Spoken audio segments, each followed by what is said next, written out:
স্বৈরাচার সরকারের পতনের পর থেকেই দেশটা বাঙালিরা নিজের মামার বাড়ি মনে করছে। তাদের একটার পর একটা শুধু আবদার আর আবদার। তাদের আবদারের আর শেষ হয় না। প্রথম আবদার করলো এইচএসসি শিক্ষার্থীরা, তারা কোনো পরীক্ষা দিতে পারবে না। এই মুহূর্তে তাদের পরীক্ষা দেওয়ার মন মানসিকতা নেই, তারা অটো পাস চায়। মেধার জন্য আন্দোলন করে মেধা ছাড়াই পাশের আবদার আর কি। এরপর কিছু শিক্ষার্থীরা আবদার করলো তারা এইচএসসির পর কোনো ভর্তি পরীক্ষা না দিয়েই সরাসরি যেন নার্সিং এ ভর্তি হতে পারে। আবার নার্সিং এর শিক্ষার্থীরা আবদার করলো নার্সিং শিক্ষার্থীদের ইন্টার্নশিপ ভাতা 20,000 টাকা নিশ্চিত করতে হবে। এরপর আবদার নিয়ে হাজির হলো আনসার সদস্যরা। চাকরি জাতীয়করণ দাবিতে আনসার সদস্যরা রাস্তায় আন্দোলন শুরু করে দিল।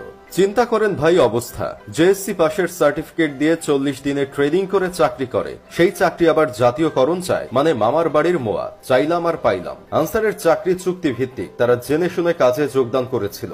সরকারি চাকরির জন্য পুরো জেনারেশন জীবন দিয়েছে, আর তারা আসছে এখন সরকারি চাকুরি করতে। এসব করার মূল উদ্দেশ্য হচ্ছে অন্তর্বর্তীকালীন সরকারকে বিপদে ফালানো। ভাই আমাকে কেউ একটু বুঝিয়ে বলবেন এই আনসার আমাদের কি উপকারে লাগে? না মানে আমি জানি না তো, তাই জিজ্ঞেস করা আর কি। জন্মের পর থেকে দেখিনি তো কোনো আনসার সদস্য মানুষের কাজে লাগতে। আমায় আবার ভুল বুঝবেন না ভাই। চিন্তা করেন একবার, এই আনসাররা সচিবালয় ঘেরাও করে ফেলতে চায়, শিক্ষার্থীদের ওপর হামলা করে, আবার তারা স্লোগান দেয় তুমি কে আমি কে, আনসার আনসার। ওরা এই সাহসটা পেল কোথায়? 16 বছরে তো একবারও দেখিনি কোনো আনসার বিক্ষোভ করতে। এখন স্বৈরাচার সরকারের পতন হয়েছে বলে তাদের সাহস বেড়ে গেছে। ওবায়দুল কাকা তো দেশে নাই, দেশে থাকলে উনি নিশ্চয়ই বলতেন আনসার সদস্যদের ভিতরে জামাত ইসলাম আর শিবির কর্মী ঢুকে গিয়েছিল।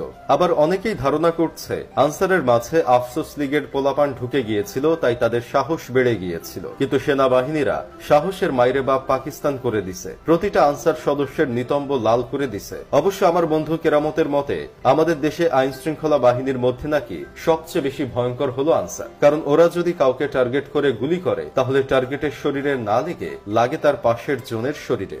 এখন আনসারের আন্দোলন শেষ হতে না হতেই রিকশাওয়ালাদের আন্দোলন শুরু হয়ে গেছে। ব্যাটারি চালিত রিকশা নিষিদ্ধের দাবিতে শাহবাগে অবস্থান নিয়েছে পায়ে চালিত রিকশাওয়ালারা। আবার ওইদিকে ব্যাটারি চালিত রিকশাওয়ালারা তারাও একসাথে সংঘবদ্ধ হচ্ছে। ব্যাটারি চালিত রিকশাওয়ালারা স্লোগান দিচ্ছে তুমি কে আমি কে, ব্যাটারি ব্যাটারি। আবার পায়ে চালিত রিকশাওয়ালারা স্লোগান দিচ্ছে তুমি কে আমি কে, ক্রিং ক্রিং।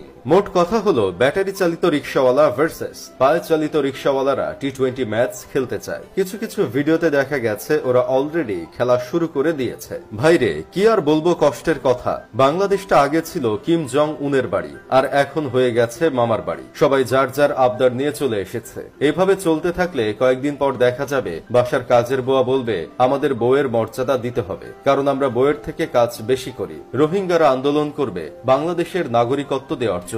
আর সবশেষে আমার মতো সিঙ্গেলরা দাবি করবে আমাদের রাষ্ট্রীয়ভাবে মিঙ্গেল করা না হলে আমরা অনশনে যাব, আর মিঙ্গেল কাপলদের রাস্তায় হাঁটতে দিব না।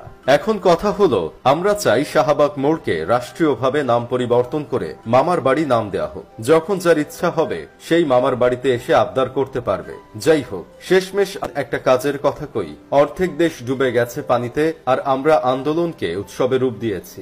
নিজের আবদার পরে পূরণ করবেন, আগে দেশ বাঁচান।